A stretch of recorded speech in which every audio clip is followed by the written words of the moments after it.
building. Got my homeboy Try with me. Well, Alright, tonight we're finally gonna do MC Lyte's Ain't No Other. This is her fourth studio album that came out in 1993 on Atlantic Street, which is under First Priority.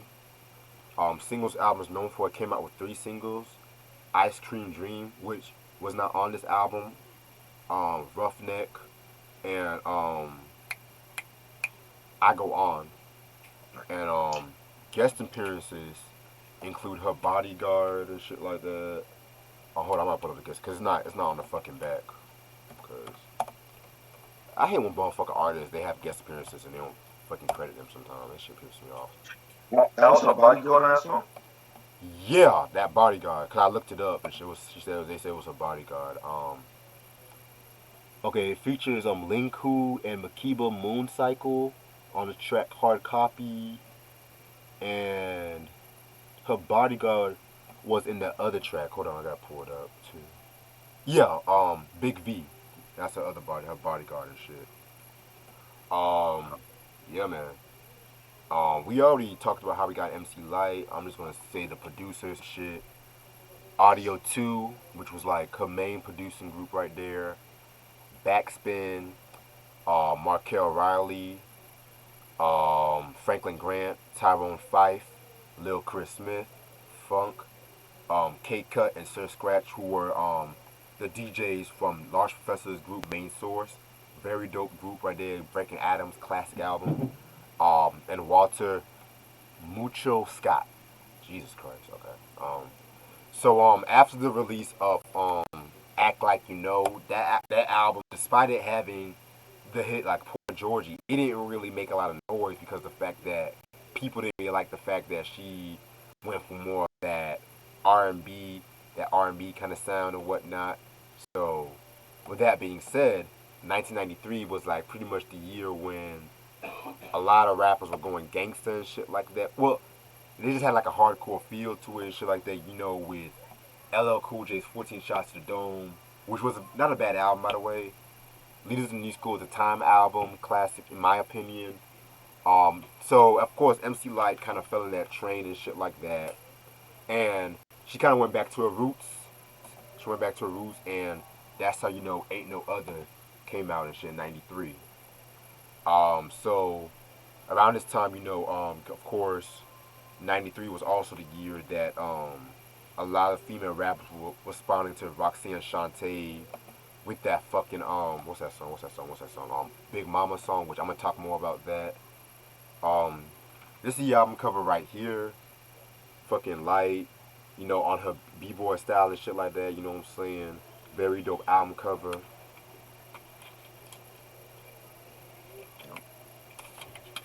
Alright, of course you got the fucking lyrics in the booklet and shit. Fucking posse, of course.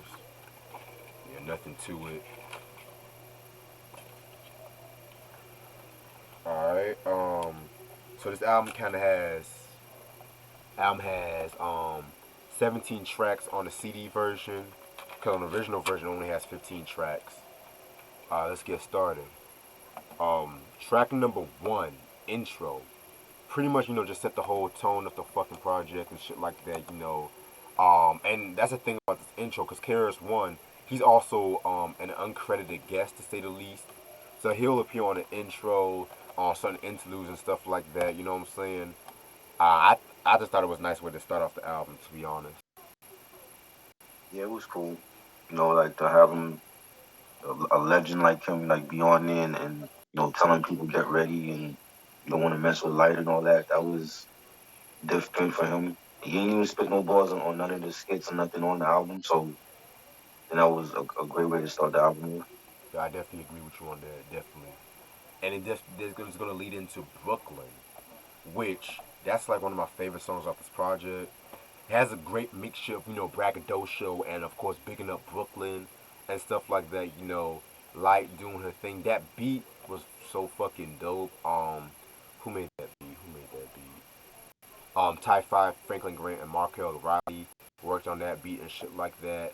Um, yeah, man, very dope track, and that's where to begin the album. Teddy Riley's brother from Rex and Effect. Yes. That cat. Yeah, of course. Um, dope, rugged beat and bass line, and you got the classic "Go Brooklyn" chant, Mm-hmm. and Lyte. She says, vocally I ride locally on or worldwide. Those that get bagged wish that they never tried. Dope, some bars from her, and a great start to the album, and I love it. Facts, facts. That's Brooklyn. And then next track is, of course, the infamous Roughneck. Yes, this is actually one of MC Lyte's signature tracks. I prefer it as more of an answer to Apache's Gangsta Bitch, which I want to say Right. dropped in 91, 92, and stuff like that. Rest in peace to Apache, by the way. That was '93 too. Oh, that was 93? Okay, Yeah, that bet, was bet. '93. Yeah, man. I need to get my hands on the album. That shit goes for a stupid amount of money. I heard the album a while back ago. Yeah, same. Yeah, and he was the one that wrote a couple tracks for like Latifah, right? Yeah, so yeah, and he was dating Nikki D. Like Really? when she was, I think this is after she was working at Def Jam. Like after her album came out or whatever, Yeah, that Daddy they Little had a Girl little did. thing going on. Okay, damn, okay. I never knew he dated Nikki D, but Yep. yeah, and that's another one we gotta talk about. That fucking Daddy's Little Girl album. That shit is stupid underrated, but that's another story for a different day. So Roughneck was actually the first Grammy nomination from a female rapper and stuff like that, and she's talking about how she wants like a hard ass. She basically wants like a hard ass nigga and stuff like that. Yeah, pretty dope track. It kind of every time I hear this track, sometimes I have that In Living Color sketch in my head when Jim Carrey he played that fucking Vera character, you know, that fucking buff female and shit like that. Um, and she had her own version. Like I, every time I hear this track, I just always think of that In Living Color sketch. Which, yeah, man, another thing we have to talk about on this channel too one day. But yeah, very dope track. Roughneck. That was dope.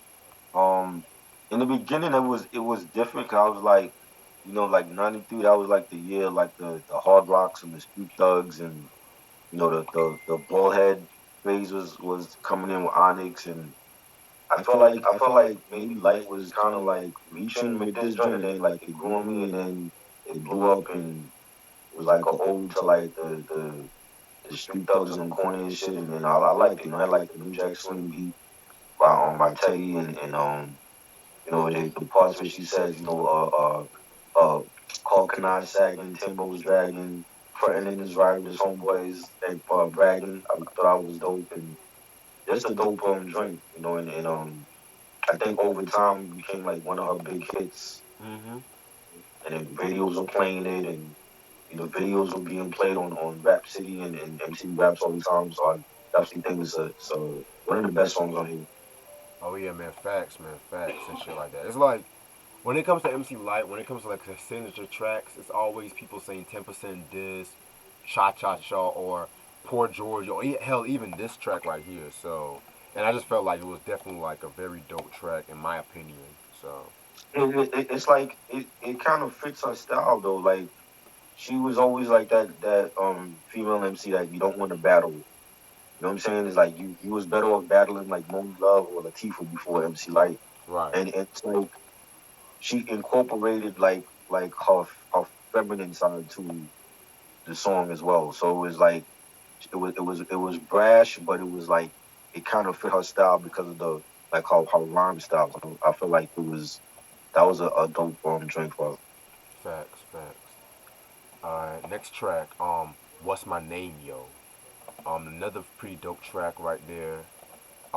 This track right here, I love the usage of like those fucking horns. I just felt like those horns definitely made that fucking beat and shit like that. Um, Light, of course, on her braggadocio steeds with this one and stuff like that. She has this one line where she says,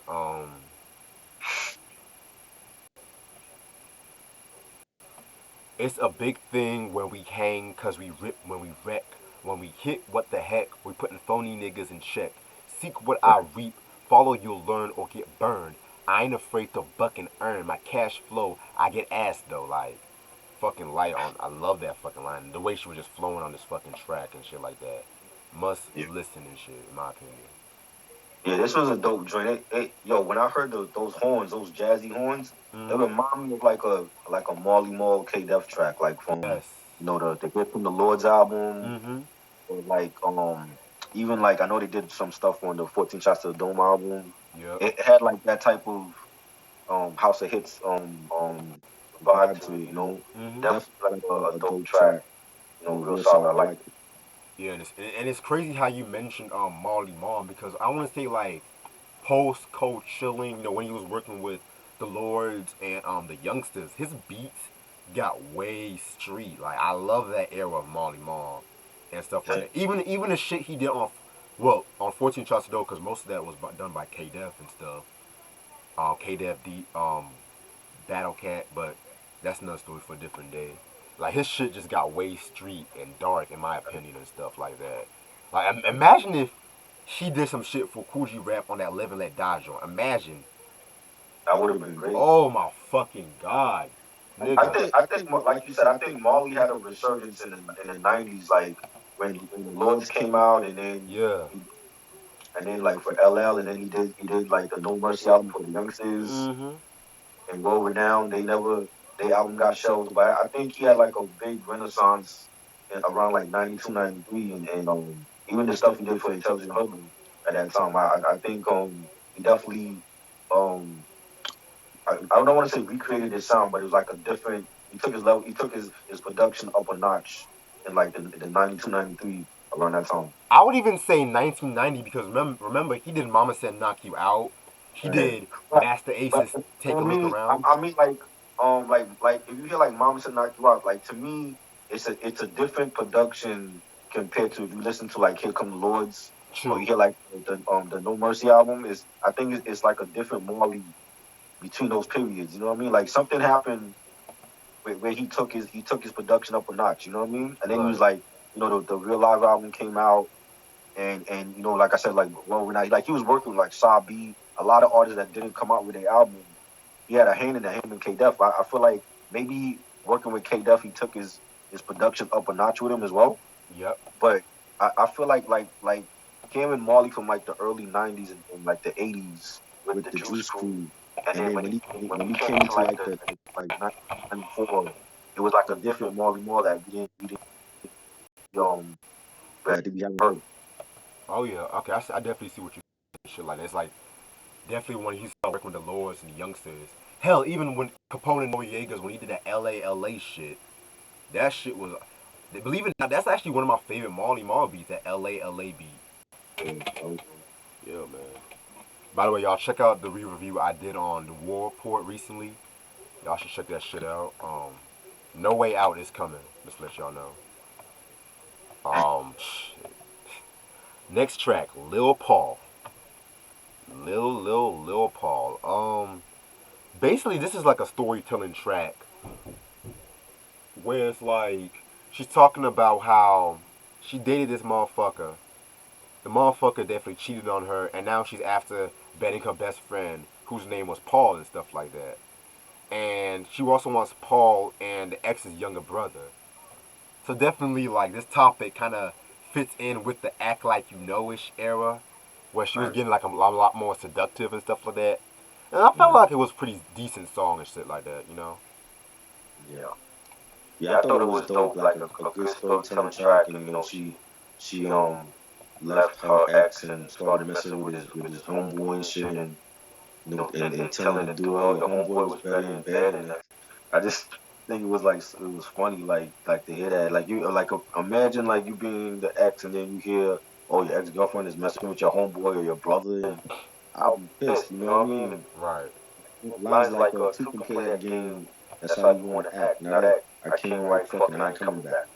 And I just felt like she was real, like again, real brash and using her feminine side on this track, and it worked for her. Yeah, I definitely agree with you on that, definitely and shit. And that's one thing about this project, which is an advantage over Act Like You Know, because I just felt like with Act Like You Know, it definitely was like that feminine side, but it just overpowered what we really know MC Lyte as, in my opinion. But yeah, but at the same time, I definitely like this song. It's a decent track, Lil Paul. Um, Next track, Ain't No Other. This was another braggadocio track right here, where it has fucking Lyte definitely doing her thing on this one and shit like that. Pretty solid song in my opinion. Yeah. Yeah, it was cool. It was a cool title track. You know, I like the beat, the bass line was dope. Nothing really that stands out, but it was cool. Facts, facts. Shit, and then that will lead into Hard Copy, and Hard Copy, that's the track with no, that's the next track. Excuse me. Um, yeah, Hard Copy. I didn't really care too much for this track, right? It was a solid track. Didn't really care too much for it, in my opinion. I think it had a dope verse by Lin Q. I think she's always been underrated, even back when she was ISIS with X Clan and Oh severely shit, slept on lyricist. that was And, ISIS from X Clan. yeah, yeah, but she changed her name after she left X Clan. She changed her name to Lin Q. Oh wow, I Yeah, never. cause she had a joint called I want to what was the name? Let it fall, let it drop, something like that. It was like 93, 94. There's a video for it, and I always thought she was like underrated though. But she was ISIS and X Clan, and then she left and changed her name or whatever to Lin Q or whatever. Oh wow, I never knew that was. Yeah. Cause I'm not like the biggest X Clan fan like that, but oh I, shit. I actually have. I got the I had told you like a couple weeks ago. I got the Professor X solo album, but I haven't listened to it yet though. But I know it's like super rare. Yeah. But I wasn't heavy into X Clan like that either. Like I know of them, but I wasn't like checking for their albums and stuff. But I remember her because she used to come out. Real Music Box used to play like a lot of their stuff, and then when she came out solo, they played a lot of her stuff. But then, like when she left the group, she had changed her name to Lin Q, and she went more like underground. She had like a more underground, like backpacking sound. Okay. And I always thought she was like severely slept on, because I mean it was, Latifah was out and Salt and Pepper and Lyte, so she went under the radar. But I always thought that she was like very underrated. But I think she killed this track. She had a dope verse. I didn't quote anything, but it's a dope beat. The bass line's hard. Really solid track. Okay, bet. I need to definitely check out some more of this shit then. Shit. Okay. After Hard Copy, we have the ironically titled "Fuck That Motherfucking Bullshit." This is the one with her bodyguard Big V. To be honest, the beat pretty much saved this track. I didn't really care too much for Big V. I don't know. I just it kind of reminds me of that Madonna track we did off the Erotica album where she let like her engineers or producer or whatever get on track. I didn't really care too much for it. Lyte did a thing. I'm not gonna take anything away from Lyte, but yeah, Right. the beat saved it, and I like the fucking title. Fuck it. And the thing is, Madonna didn't need that was a remix. Madonna didn't even need that song on the album. Exactly. She that could have been like left off for like a B side or something. But you know, I thought it was cool. Like I had said before, like it reminded me of like the Positive K song, I Got a Man, where like he's going at the chick and the chick is going at him. And but this Right. is like more like a little bit raunchier because she like talking about how like the dude, like she tried to roll the dude over for round two when he couldn't get it up. And it was crazy shit. And when she said, you couldn't please me if you had his dick. That moaning you heard, you was making me sick. Mr. Lover Man, you ain't shit. You better get your homies to suck your own dick. I just thought it was funny, and I didn't care for the dude. I didn't even know who the hell he was. I'm like, she could have had like Dana Dane on the track with her or something, or you know what I mean? Right. Yeah. But Right. I like it was funny. Exactly, man. It is what it is. It's like one of those songs where it's like you gotta have that one specific person get Yeah. strapped with you, but There's yeah. a lot of male bashing on this album. I noticed that. I right. I'm telling you. I'm telling you. Like more than like the last one. The last album was more about her relationships and and I think her sexuality played more into it again, but it was more about like relationships and love on Act Like You Know. And this one, it was like more male bashing on this album with like a rougher edge to the production. Facts. But yeah, like I said, that's why I kind of felt like she went back to her roots with this one and shit. You know what I'm saying? Because even with Eyes on This, that's another one where it just had like a good balance between quote unquote Right. male bashing and at the same time how the woman should be good to the man. But you know, it is what it is with that one. And Das Effects also used this beat for the Mike Checker remix. Oh fuck, okay, yeah, definitely, definitely. Cause I think I gotta get my hands on that Dead Serious album. That shit's hard to come by around here. Is it? It's out of print? No, it's not out of print. It's just hard to come by around here in this area. Oh, I didn't know that. Yeah. Cause I was just jamming to East Coast the other day, and that shit was my. Right. Whew. That. Yeah, man. Um, Next track we got is the intro, which if you have like a vinyl or a cassette or whatever, this represents like side two, if I'm not mistaken and shit. I know you kind of had some feelings about how artists have intros in the middle of the album and stuff like that. I just don't understand why you need two intros. You got one intro. Why we need another one? I mean, even if it's side two, like I don't see why you need another intro for a whole one album. It's not like a double album, you know. Shit. It's like even with double albums, like Pac on All Eyes, he didn't even have an intro. He went straight to the music. He had Ambitious as a Rider, the Mm-hmm. first track of this one, and this two you got the joint with George Clinton. I forgot the name of that joint. Can't With see George me. Clinton. Can't see me or something. Yeah.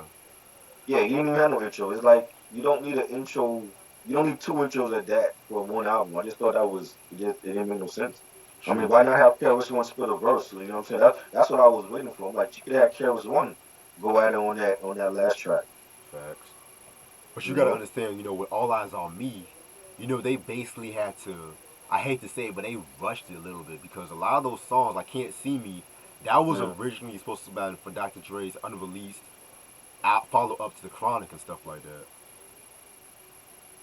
I heard like different stories. I heard it was for Doggy Style, then I heard it was for Dre album and California Love. It was all him, and then he gave it to Pac or whatever.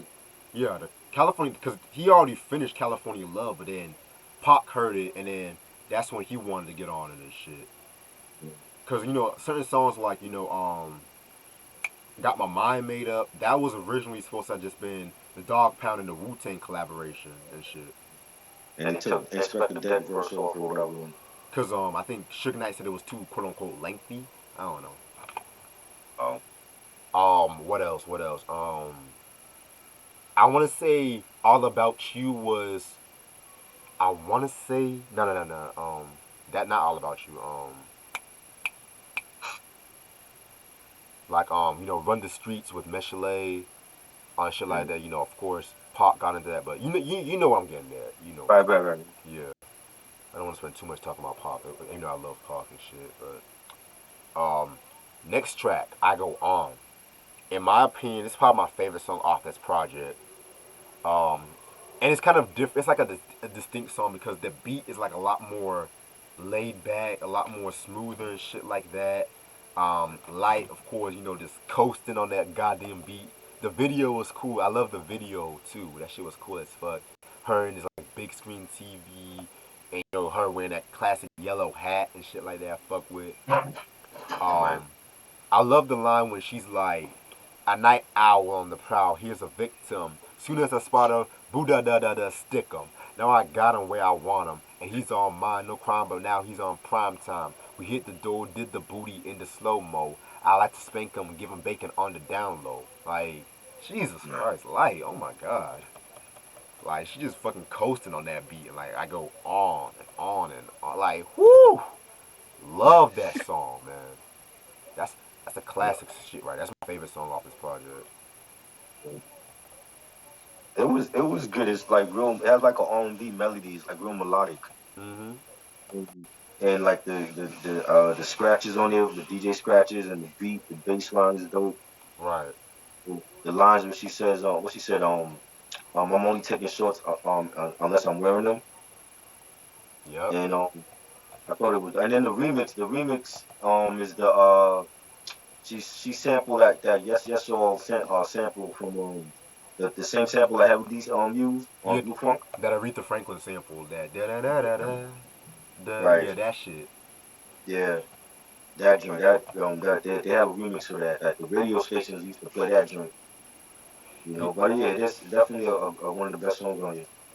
Yeah, I to be honest, I kind of prefer the OG over the remix. The remix was cool, but that the OG was just Yeah, phenomenal. I just love the OG and shit of that one. Yeah. What's good, Christian? How you doing?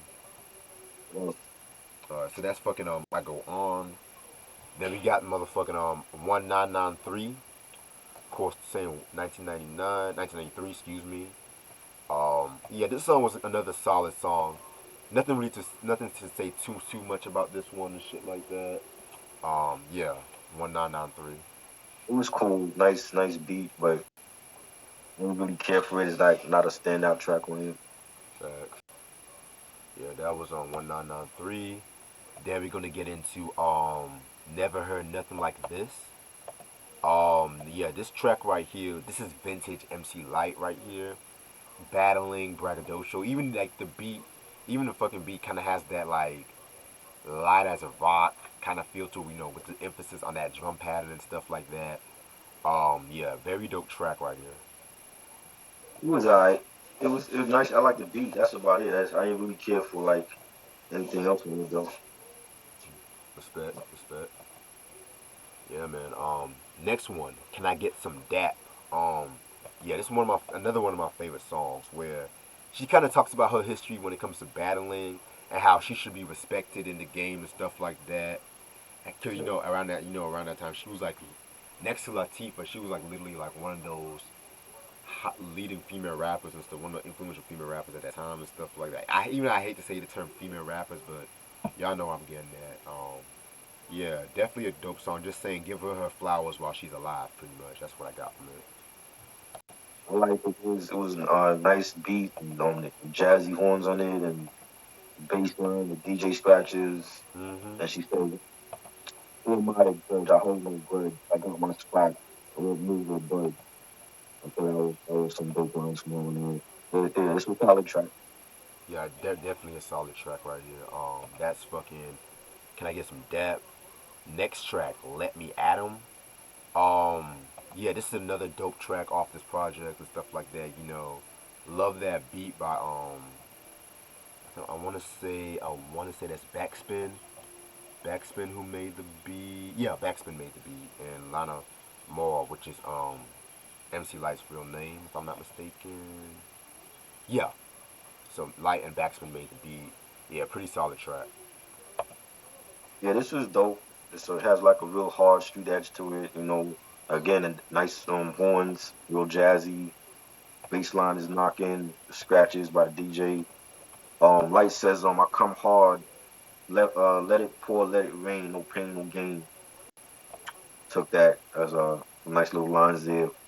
Once again, nothing really that stood out, but it was like a lot of the songs are like they got like banging production, but it's not really like standout tracks. Yeah, exactly what I'm gonna get into and shit like that. After Let Me Adam, we have Steady Fucking, which is this answer to Roxanne Shantae's Big Mama. I've already said what I had to say during like the Roxanne Shante episode of that beef series and shit like that. But just to reiterate, I felt like it was a solid answer back to Big Mama and shit like that. When I first heard it, I felt like the flow was kind of on it, but I grew to like it. It has Kara's one re-saying his line like Roxanne Shantae's only good steady fucking like off that Bridges Over track and stuff like that. Light definitely did her thing. Audio 2 produced this beat. I love the line when she says, um, yeah, there it is.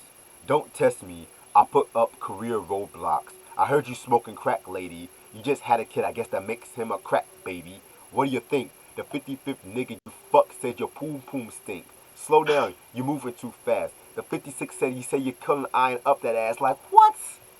Like goddamn. Like do I think that she killed Roxanne Shante with this one? She did, but I don't want to say she killed her because Big Mama. In my opinion, Big Mama just shits all over like this one. I said Latifah had the best response, but this is pretty Right. much like the second or third best response there. So this is MC Light Steady Fucking.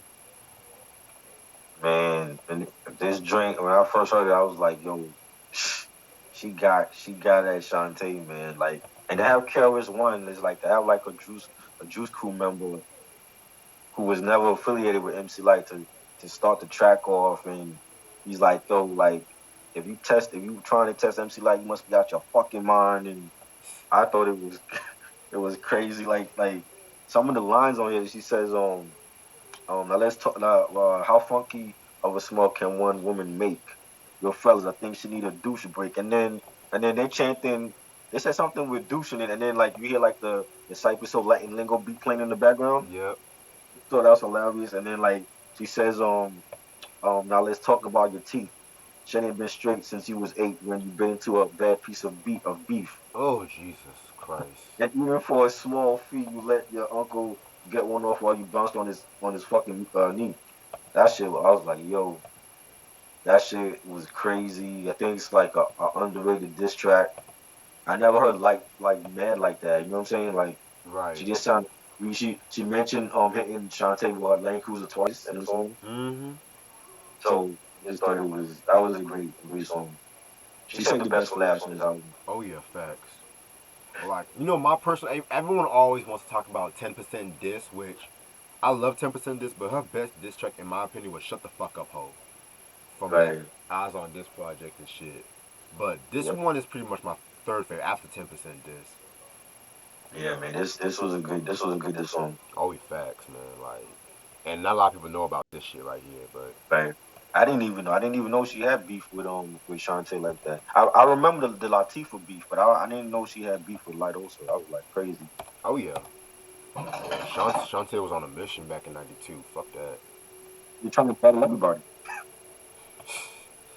Alright, and then the CD version came out with two bonus tracks. One of them is called Whose House, which it was alright. I didn't really care too much It for was this. alright. I didn't care for it. Like if it wasn't on the album, it wouldn't have made a difference. You know. For real. And the last track is pretty much like a remix she did of "I Cramp to Understand You" off Light as Rock, but this was like a 1990 remix. While Right. the remix was good, I did like the remix. I kind of felt like if they wanted to put why didn't they put it either on "Act Like You Know" since it was a 1990 remix and shit. Right. But And yeah, then like they waited like two albums later. yeah, I don't like when artists do shit like that, but it is what it is. Yeah. It was alright. Facts. Um, I think he used like a Barry White sample. Yeah. Okay, yeah, that okay. All right, so that's all of the songs off this album.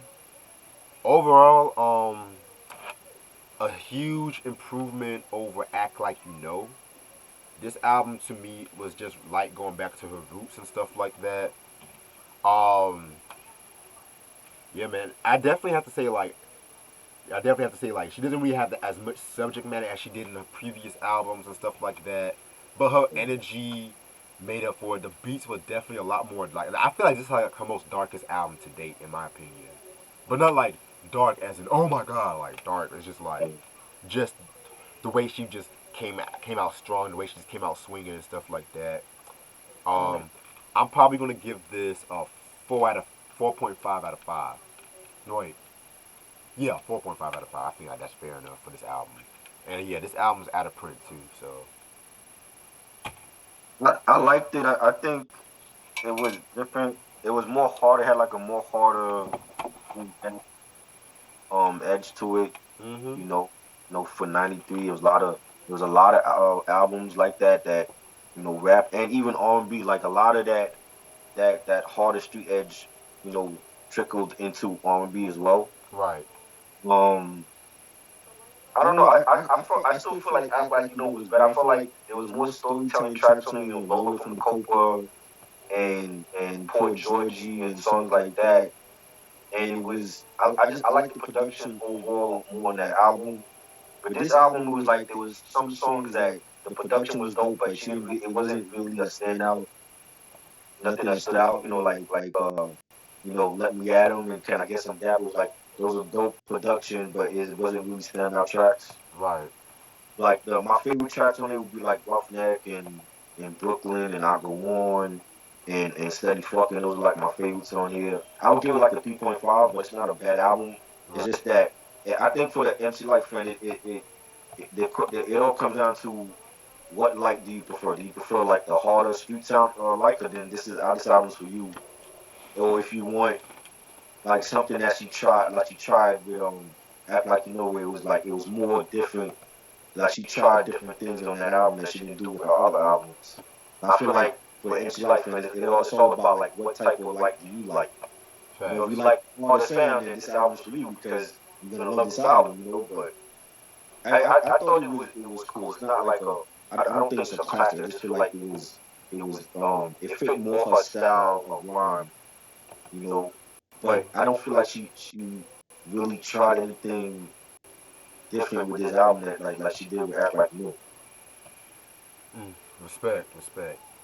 I feel like me personally, I kind of prefer this album mostly because I Know. just feel like the production for Act Like You Know, Right. it felt more like a flavor, like a Queen Latifah's, like especially some of the beats had like a Queen Latifah feel to it, and I always use that album just to differentiate the styles between Latifah and Lyte because Latifah was more on that Afrocentric jazz flavor when it came to music, whereas Lyte was more on that boom bapish, in your face kind of ordeal and shit like that, you know? But Right. and that's not taking anything away from either of the two, because I'm a fan of both, but I just felt like it is what I just feel like different styles don't mesh well with certain rappers, in my opinion. Right. True. But Yeah, now, it has that boom bap feel. So you know what I mean. So this is like boom bap light. yeah, man, like, and so '93 was definitely like the years of like the Primos and the Buck Wilds and the Pete Rocks and shit like that. You know what I'm saying? So yeah, that's definitely what I'd say about Ain't No Other. Now I'm just gonna show you guys what I got for. This is like part two of the collection video and stuff like that because I went to that little vinyls convention today and I picked some stuff up. This first one is not a CD, but it's actually like a concert film that I've been looking for years. It's Led Zeppelin's "The Song Remains the Same." This is the movie that came out. The movie came out in 1976, but the concert was filmed in 1973 at Madison Square Garden. Very dope concert film. Like the song, if you're a Led Zeppelin fan, you should know about "The Song Remains the Same." Like the concert, like oh my fucking god, like I wish I had the soundtrack, but the soundtrack cost like an arm and a leg, pretty much. Cost hella expensive. But this was them at their peak. Um, they're performing songs like the Rain song, Black Dog, Rock and Roll, Stairway to Heaven. My personal favorite performance I want to say is the Dazed and Confused because they did like whenever it comes to like their concerts, they will perform Right. like Dazed and Confused for like over 20 minutes and shit like that. Like they were just improvising as hell. Like I always loved that shit about Led Zeppelin. Um, what else about the album? The DVD, just the first DVD was actually released in 1999 and stuff like that. So yeah, man, must have in your collection. I need to get the soundtrack, but the way the soundtrack is kind of expensive these days, I'll probably just be good with the DVD at this point. This is Led Zeppelin. The song remains the same.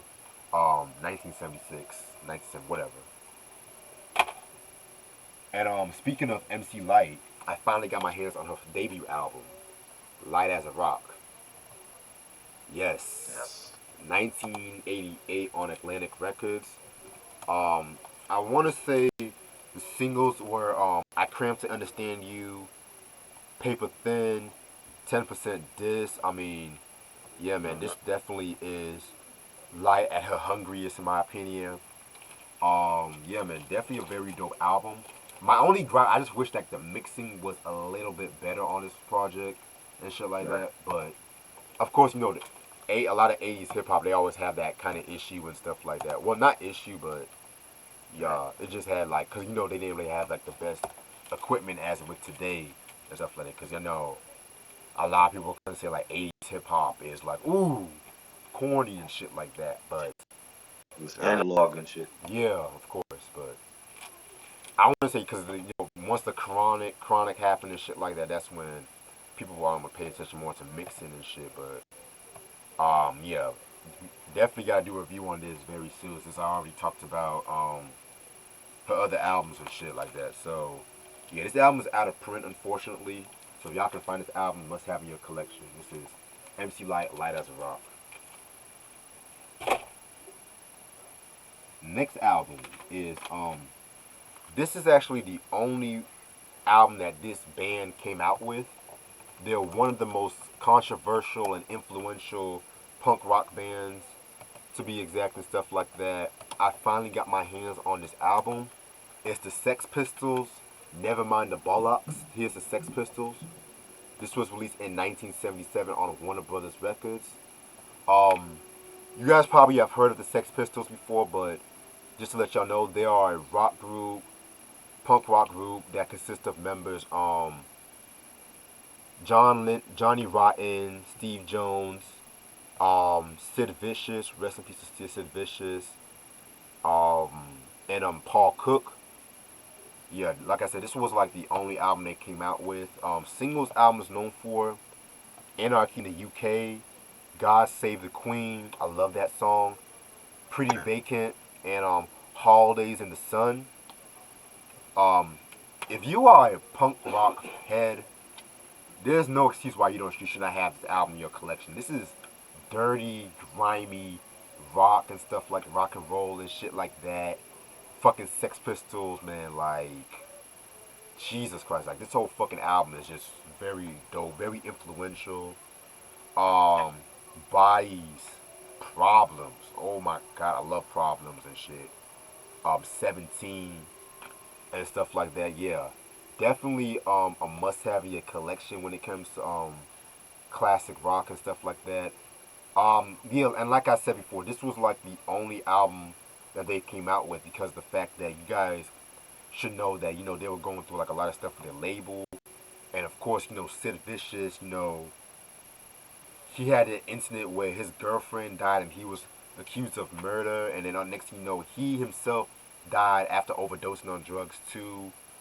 Um, yeah, man, expect a review on this album because it's like a lot to be said about the Sex Pistols and shit like that. This is Sex Pistols, Nevermind the Bollocks, 1977. Must have in your collection. Give me 1 second, I'm gonna get some water right quick. Cool.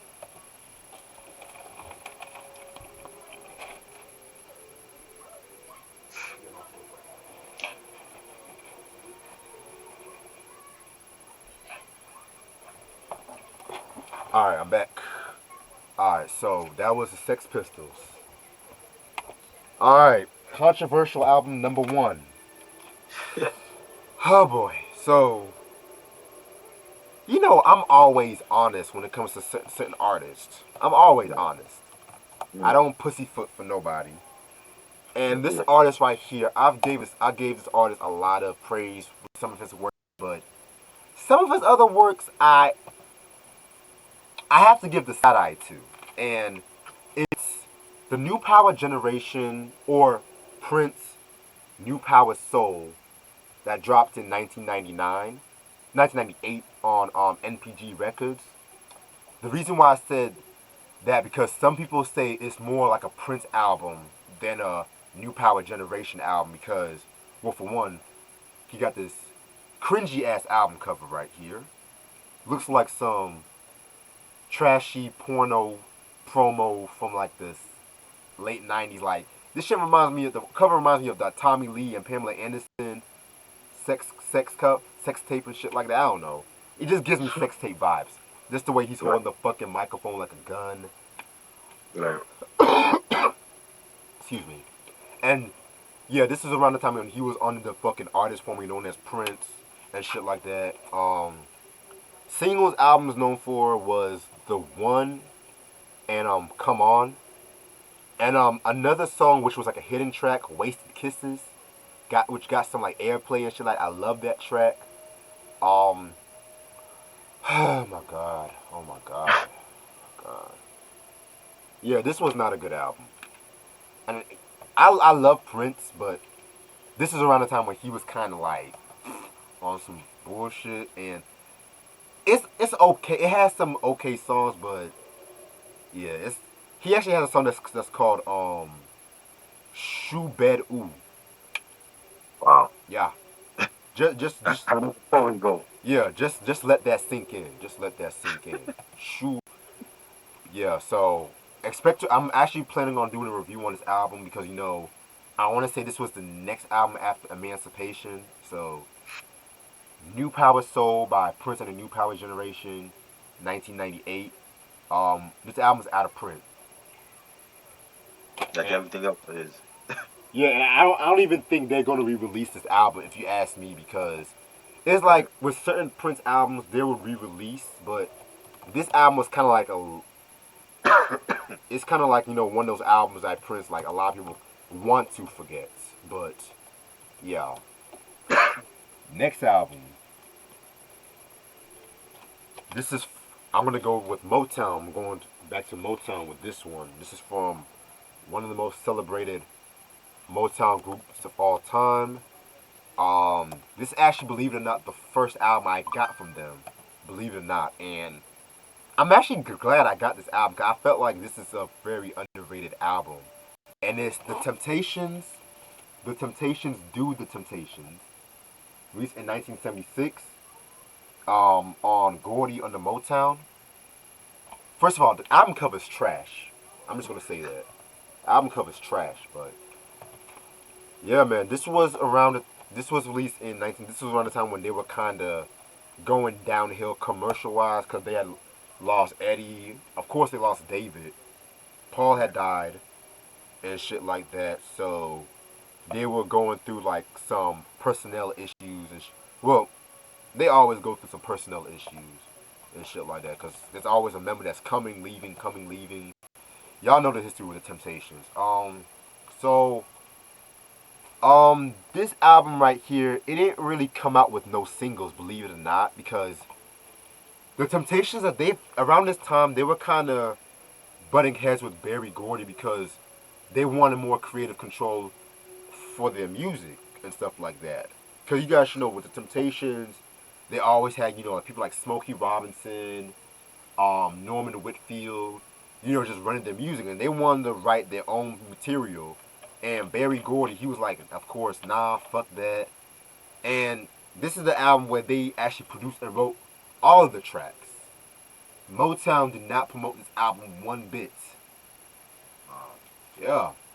And after this album, they spent the remaining of the '70s on Atlantic Records, where they did that was like their worst commercial period to date. And regarding this album, believe it or not, this actually is not a bad album. Believe it or not. Right. And when it comes to Temptations, I like the Temptations, but there's certain eras I like from the Temptations. Like I like, of course, the classic period, then the Dennis Edwards period, like from like '68 up to maybe '73. I like the shit that they did. I like some shit they did in the '80s, like mid to late '80s, early '90s. But this was kind of like a lost gem and stuff like that. Like Mm. songs like "Why Can't You and Me Get Together?" I love that beat. "Put Your Trust in Me, Baby." Um, yeah, man, very dope album and shit like that. It's not like your typical Temptations album. I'm just gonna say that right now. And of course, this album is out of print. Of course. Yeah. So disregard the stupid album cover that Motown came out with this one. This is actually a very soulful, like one of the Temptations soulful works around this period. Right. Okay. Yes. Yes. I'm going back to my rock album with this one and shit like that. This is from like a rock group that I felt like is definitely one of my favorites and one of the most innovative rock groups in my opinion. I reviewed their debut album years ago. I want to say I have the second album, but fuck it. It's Velvet Underground with their self-titled third album, released in 1969 on MGM Records. You heard of Velvet Underground, right? You heard of Velvet Underground, right? Yeah, yeah, I heard of them. Yeah.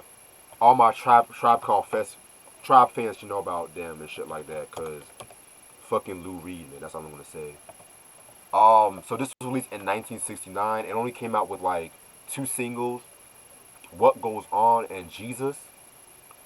After the release of White Light, White Heat, which is like my favorite album from Velvet Underground, you know, Lou Reed pretty much said that he wanted to kind of like make like a conventional rock album and stuff like that because he felt like the first two was like very experimental because the Velvet Underground and Nico album, which was pretty much like headed by Andy Warhol. Rest in peace to Andy Warhol, by the way. Um, that was like a lot more of like a dark psychedelic, whereas White Light, White Heat was a lot more darker than that one, but still maintaining its psychedelia. This is pretty much this album is pretty much like a more they focus a lot more on like melodic rock and shit like that. A lot of people say it's kind. A lot of people say it's kind of a pop album from them. That one is loaded. Loaded. That's like the more pop. This one it still had that Velvet Underground feel to it. One song, The Murder Mystery.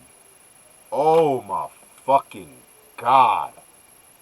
That song right there is so fucking real and shit like that Murder Mystery because it has like all four members in the band and shit like that. And both Lou Reed and Sterling Morrison, who was like the guitarist for the group, are definitely simultaneously reciting their poetry and shit, like reciting poetry. And it's just so fucking eerie. Like, oh, you have to listen to it for yourself. But yeah, man. In my opinion, like this is one of the last good albums from Velvet Underground before it just all went crashing downhill and shit like that. Yeah, Velvet Underground with their self-titled joint released in 1969 and shit. So yeah, this is a very underrated album and shit like that. Cause everybody always focuses on Velvet Underground and Nico and shit like that, which I love that album, but I'm more of like when they go for that darker shit. So expect a review on this one. Okay, controversial album number two. This album right here is an album that I've mentioned a lot recently. It's from one of the most celebrated and controversial hip hop groups of all time. One of the members is kind of going through like a little beef with a certain rapper, which I don't want to name at the moment. Is Brand Nubian with Everything Is Everything, 1994, on Elektra Records. Very underrated. Underrated album. Underrated. I don't care what nobody, I repeat, I don't care what nobody says. This is a personal classic to me. Like, for one, Lord Jamar. Lord fucking Jamar, man. Like, I know a lot of people don't like Lord Jamar at the moment because, he's going through like the whole beef with Eminem. And he's on Vlad TV, but around 94, him and Sadat X carried Brand Nubian after Pooba left and shit. Um, this album, in my opinion, is definitely a very underrated, very, very, very underrated album because of the fact that they went for more of West Coast kind of sound to it, but it wasn't as West Coast as like PMD's Shade Business. It still had that Brand Nubian feel to it, in my opinion. Singles album is known for is Word is Bond. Love that track right there. The remix is dope too. Check out the remix. And Hold On, which features the sample of that Simply Red song and shit like that. And it's kind of crazy because both Word is Bond is like the first track, the first single. That's the first track, and Hold On is on the last track of the album. But kind of crazy. Yeah, man. This album is definitely a very solid album from them. A lot of dope songs like Straight Off the Head. I love that beat, man. Just Sadat and Lord Jamar just spitting rhymes off that smooth ass beat. Um, all of that with Busta Rhymes. Oh my fucking god. Don't even get me started on that track. Lick Them Motherfuckers remix, which I want to say the original was on the Menace to Society soundtrack, and I love the track Nubian Gym. Like, it's a Nubian Gym and every I love that shit right there. Yeah, man. Like, a lot of people kind of shit on this album because of the whole production Hell, even Complex Magazine ranked it as one of the worst hip hop albums of all time. But what does Complex know about hip hop, actually? Yeah. I say this. I will give this album a chance. It's not all we got. It's not In God We Trust. It's not One for All. And it's hell not fucking Foundation, which my Foundation is just their worst album, in my opinion. Like it's not bad. It's not Right. bad, but it could have been better. I'm more of like a Times Running Out fan, in my opinion, but I would say give this album a chance. This album is actually out of print, of course, because Right. Elektra Records didn't really care about hip hop like that. But yeah, man, very dope album and shit like that. Must have in your collection for all my brand new heads. All right, got a few more albums left. Next album is from one of the most best and most controversial R&B groups of the '90s. I pretty much have their first two albums, and this was like the only album I was missing from their collection. Even though I'm not a fan of how certain group members are treating a certain member, it's Escape with their last studio album, Traces of My Lipstick. This was released in 1998 on So So Def. Singles albums known for was, let me pull up the singles. I know My Little Secret, that was a single. Yeah. Love that track. Am I Dreaming, which was the cover of the Atlantic Star song. That one had old school Keith Sweat on it and shit like that. And Softest Place on Earth, that was a single. Yeah, around this time in the late '90s, they were kind of going through some group tensions and shit like that. Um, yeah, y'all should know. Y'all should definitely know about that. Going through and pretty much, they came out with this album right here. Believe it or not, I never heard the full version of this album. Believe it or not, but I'm actually gonna do like first time listening once I review the albums. Cause I'm gonna start reviewing Escape albums next month. Hopefully and shit. So I pretty much have all their albums now. So I feel like this is gonna be a very interesting review talking about Escape. Cause yeah, that's a group right there that just that's all I'm gonna say on that one. This album is out of print, so if y'all can find this album, from all my Escape fans must have your collection. This is Escape with Traces of My Lipstick. And I'm sorry, this album cover is just, I don't like the album cover. I'm sorry. You can tell that I'm so deaf. They don't really give a fuck what to do with them and shit. Okay. Oh shit. Cause we're the Get Fresh crew. Dougie Fresh and the Get Fresh crew, the world's greatest entertainer. This was released in 1988 on. Okay, I gotta pull up the album cover. Okay. But while I'm doing that, you guys should know who Dougie Fresh is. Um, Beatboxer, rapper, producer, affiliated with Slick Rick, aka MC Ricky D. Came out with the first album, Oh My God, in 1986. Which has the classic hip hop track, The Show. Da da da da. But that's like the Oh My God remix and shit like that. And Yeah. believe it or not, Oh My God has never been released on CD. Believe it or not. I didn't know that. Yeah, that's crazy.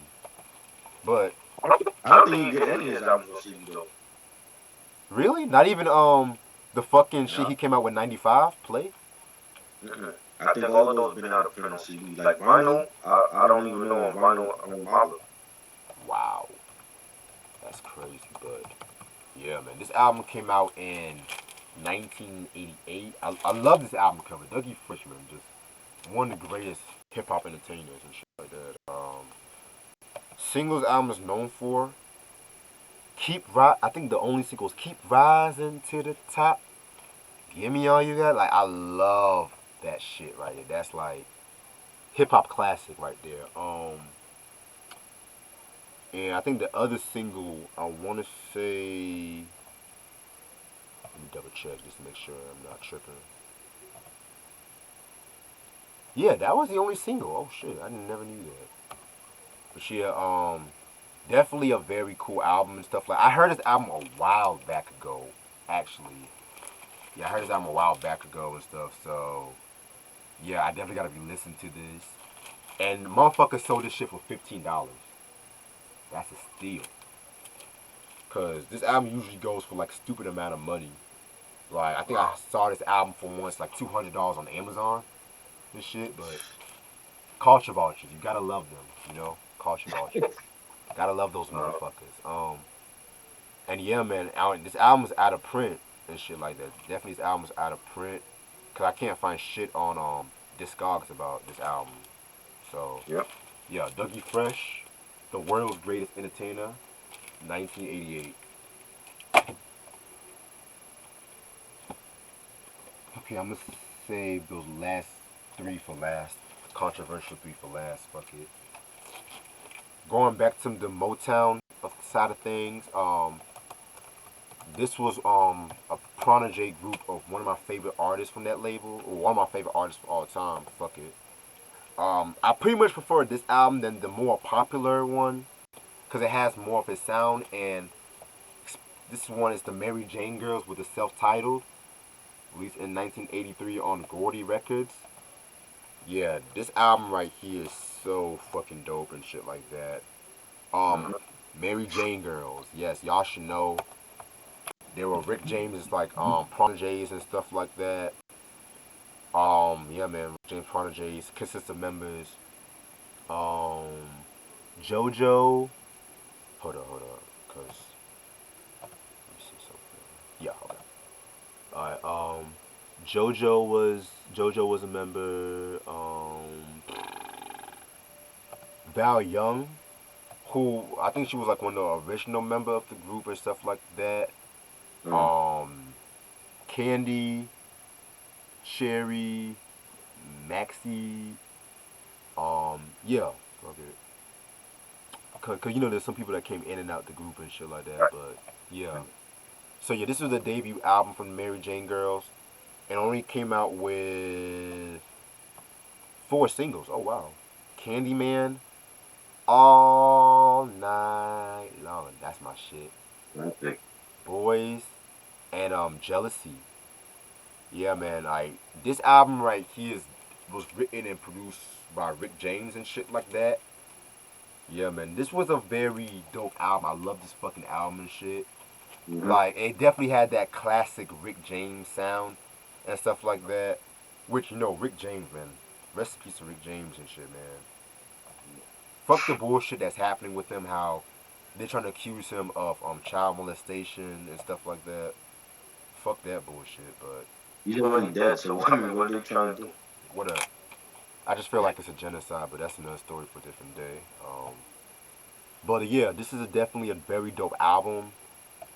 They came out with another album called Only for You in '85, which that came out with like their biggest single, In My House, which everyone knows that song, stuff like that. And around the time too, they were originally supposed to came out with another album called Conversation, but that got shelved because around that time Rick James, he was going through stuff with Motown. And, after Rick left Motown, Motown didn't really give a fuck about Mary Jane Girls and Right. stuff like that. So yeah, this album's out. It was re-released on CD, like they remastered it according to Discogs, but the remaster is only in Japan, so it's out of print in the U.S. I have both of those albums on vinyl. Oh, you mean the second album too? Yeah, I have the second one also on vinyl. But didn't Val Young like go off and started like working with like Warren G and people like that? Yeah, cause like I think originally she was affiliated with George Clinton and stuff Right, like that. Then she worked with Rick James. Then of course she had her solo career. Then she did some right. shit, with like the Death Row Records and stuff like that. You know what I'm saying? So yeah, man, Val Young. I definitely got to hear that album though. I definitely got to hear that album because I heard some good things about it. We should do a review one day for the albums. Oh yeah, I'm down. I'm down for that. Definitely. All right. Next album is DMX with Flesh of My Flesh, Blood of My Blood. This was released in This was the second album he came out with, '98, after It's Dark and Hell is Hot. Oh my fucking god! I'm so glad I finally got this album. I see. So fucking glad, cause I just felt like out of all of his albums, this was the one that was kind of hard to find where I stay at and shit like that. But And, yeah, singles album is known for. It only came out with like two singles, Slippin', which, believe it or not, Slippin' was actually what made me a DMX fan. Believe it or not. oh, Yeah, had a lot of memories with that fucking song. And a little trivia too with Slippin'. He sampled Grover Washington Jr. If I'm not mistaken. He sampled him, and I think he said he could not curse on the fucking song and stuff like that. So that's why both like the split version and the clean version is all the song is still clean and stuff like that. So just a little trivia for y'all. And after that, I think the other single off this album was No Love for Me with yeah. Dragon and Swiss Beats. I wanted him to release a video for Blackout. I thought Blackout was Oh, like one of the best posse cuts he's ever been on. oh, don't even get me started on Blackout though. Don't even get me started on that track, cause that was when everybody was hungry. Jay, Jada, Sheik, Styles. I Yeah, gotta say Jay Z had the best verse. I'm sorry, Jay had the fucking yeah, best verse. yeah. Imagine if Ja Rule was on that track too. Imagine. But this was before I VDV don't know. I Unchained. don't. And they did a lot of stuff with Ja too. I don't know. I don't know if Ja. I don't know because I think it was great the way it was with having the locks and Jigga on there, like a hungry Jadakiss and Styles at that time with Jay and X. It was like you know Right. that Yeah. was that was a great song. He should have released more songs. I'm surprised they only released two singles. Yeah, I definitely am surprised and shit like that because of the fact that I felt because It's Dark and Hell is Hot was still burning up the Right. charts because Right. mind you, like he was the first rapper to actually have two albums Mm-hmm. debut at number one. I didn't want it right. Not even Pac had that. Not even. Mhm. Wait, actually, no. Pac was the first one. Excuse me. Pac was the first one. In 1 year though. Yeah, because All Eyes on Me and the Don Illuminati both released in '96. Oh yeah, that's right. That's right. Yeah, but That's yeah, right. actually, But I mean, he should have released it's all good and the hardest, yeah, and he should have had like at least 5 or 6 singles off of that album. true. Correction. Actually, he was the first one because Tupac released Don Illuminati under Machiavelli. I forgot Right, about that, but technically, right, he still was the first one. right. And yeah, it was on the same. It was on the same label too. So Yeah, but yeah, this one also this is actually real pig blood that he actually did for the album cover. right. Yeah. So I'm gonna review this album on St. Patrick's Day, pretty much. Gotta listen to the album tomorrow, take my notes on it. Cause yeah, this is a album I always wanted to talk about and shit. So, flesh of my flesh, blood of my blood, DMX. I think this album should still be in print. Nah, it's out of print. Really? Yeah. Well, at least on Amazon it's out of print. But the when it got first released, the poster came with it, like the poster of the album cover. Yeah. The poster came with it, but that was like for like the limited it's not limited edition, like limited early release. They were giving away the poster for it. Oh, damn. Cause Yeah. you would think like with DMX and shit like that, his shit would still be in print, but fuck it. Well, some of his albums are like I know like Grand Finale I think is out of print and the second album, but I think Great Depression is out of print too. Yeah, I'm not surprised with Great Depression's out of print. I'm not surprised at Yeah. all. But like the first one I believe is still available, and I don't know about and then there was that might be out of print also. And that's his best selling album. Yeah. Shit. Alright, next controversial album. This is from a rapper that definitely laid his mark in hip hop in my opinion. Um, Pretty much, even though I respect this rapper, I'm not the biggest fan of this album. I kind of felt like he was trying to go for that life after death feel to it, but Yeah, it's Big Pun with his second studio album, Yeah Baby. This was released in 2000 on Loud Records, posthumously. Um, yeah, Big Pun, one of the greatest MCs ever. Not just one of the greatest Latin MCs, one of the greatest, in my opinion. Yeah, singles albums known for was It's So Hard and 100%. Yeah, man, this was released like I think 2 months after he passed away from a heart attack in 2000 and shit. He said this like he really wanted to approach this album like more commercial and stuff like that, not as hardcore as Capital Punishment and stuff because Capital Punishment alone. But even with Capital Punishment, it had a good balance between commercial and hip hop. Like it really had a very dope balance and stuff like that. You know what I'm saying? So, but yeah, but this album to me, I like it, but I'm not like a big fan of this one. Cause I remember when I first heard it, I was kind of like, I was expecting like a Capital Punishment 2, Yeah, but I kind of compared this to like Life After Death because of the fact that with Biggie, with Ready to Die, Life After Death, Ready to Die was like more on that street shit, more on that hustler. Whereas Life After Death, you still got some of that shit, but at the same time, he was trying to reach his fan base. Do a lot more like commercial stuff, like commercial songs, like Hypnotize and I'm fucking you tonight. That shit right there. Yeah, but yeah, Yeah Baby is still a dope track album right here. I love the track, I love the track with Tony Sunshine laughing at you. that was dope. Um Miss Martin with Remy Ma and shit like that. That Yes. was that was a dope track. Yeah, this was I definitely gotta re-listen to this album and shit like that because I heard this album years ago and I was just always on Capital Punishment's dick. And let's just say that. Mhm. Fuck it. That's the best album. Oh yeah. That's that album. But I yeah. think when Yeah Baby came out, it was like we were still in shock that he passed away, so it was still fresh. So it's like anything that at that time that came out, like we were just listening to it, but like it's nowhere near like Capital Punishment level. But Nowhere. you got some bangers like New York Giants with MOP. I love that song. Mm. That was the first song they were playing before the album dropped. They were playing New York Giants.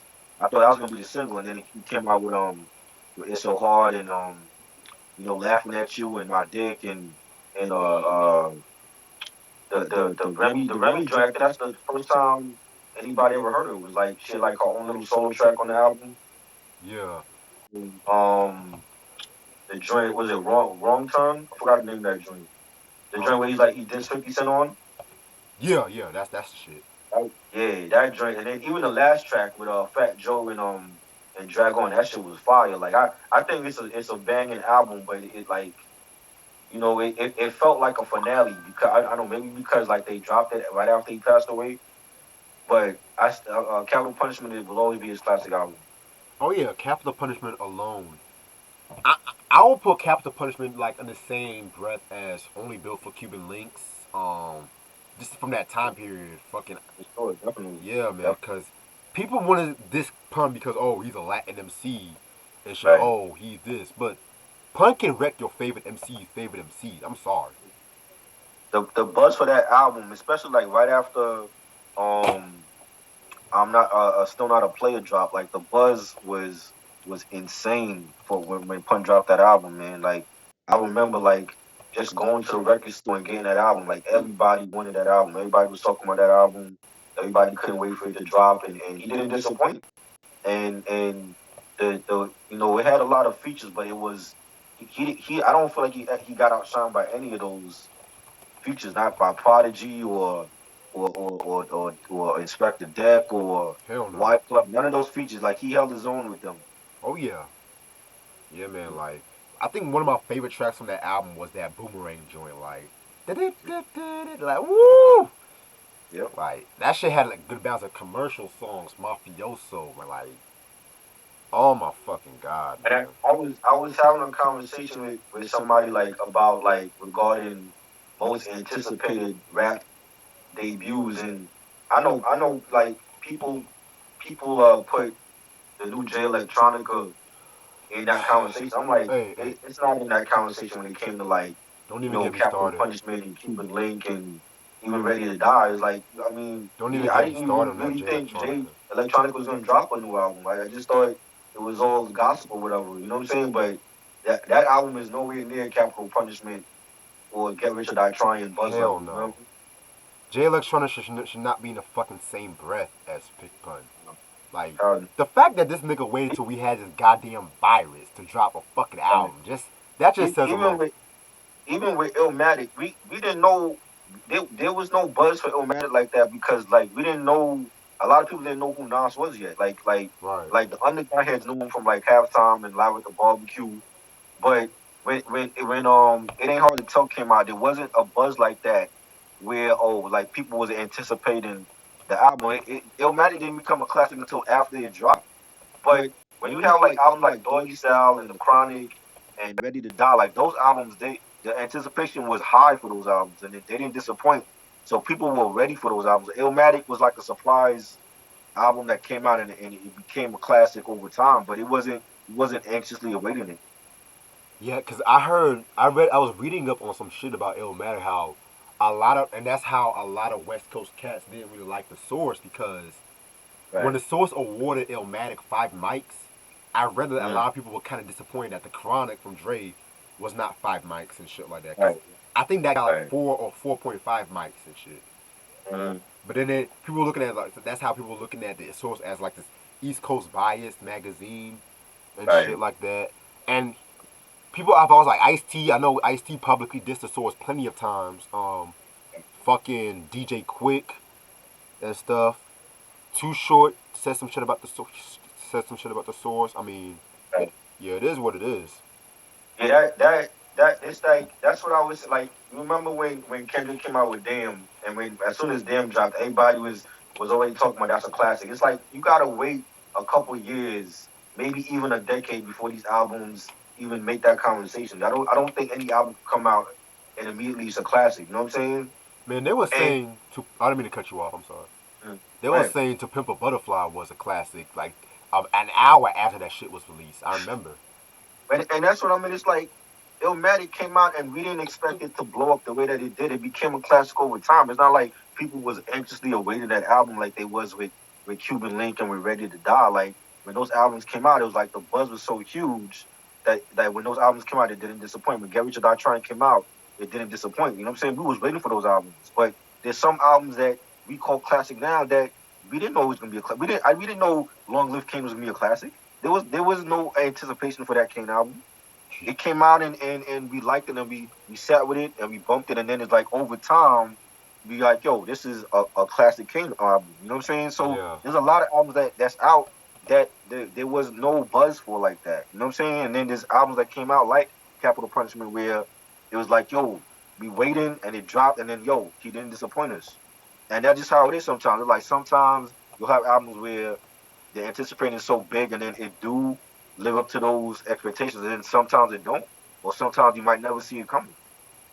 Speaking of anticipated rap albums, I think the last album is probably one of the most controversial anticipated hip hop albums of all time.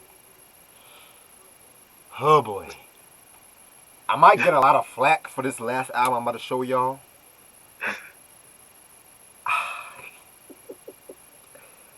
I like this album. Uh, Me personally, I fuck with this album, but I know a lot of people said some shit about this album, which is one of those albums I like, but I'm not gonna argue with you why people don't like it. And it's Cannabis's debut album, Can I Bust? Oh boy. Oh boy, oh boy. Shit. I know a lot of people are like, Reggie, what the fuck? Like, let me explain. Cannabis. Y'all should know who Cannabis is. Rapper that, he was affiliated with like Lost Boys. He was affiliated with Wyclef. He got a start. Well, he got his mainstream appeal when he did that fucking roundtable discussion and shit, that roundtable freestyle with like John Forte, Mike Geronimo, and all them niggas. Um, he appeared on LL Cool J's "The 4321" song from the classic Phenomenon album. The greatest hip hop album of all time. I can't even say that with a straight face. I'm sorry. I'm sorry. Can't even say that with a straight face. But and that song caught a lot of controversy because Cannabis had that he was admired by LL Cool J's microphone and shit like that, and pretty much he had the original version of 4321 had a verse where Cannabis mentioned the fucking line. He say, "Yo, LL, is that a mic on your arm? Let me borrow that." LL told this nigga that don't even say that shit about his tattoo. So he told Cannabis to change it. But LL, he had a verse where he kind of went after Cannabis and Right. shit. And so, with the help of Wyclef Jean and Mike Tyson, yeah, that's an interesting combination right there. They did the classic second round knockout track, the diss track, which hands down top diss track of all time. I'm sorry, that shit right, that dun dun.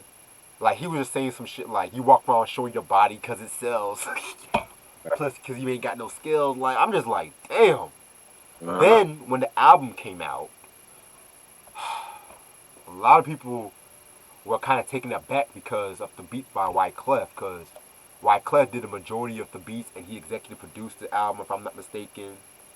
Um, and the beats had like a kind of like a mainstream appeal to it and shit.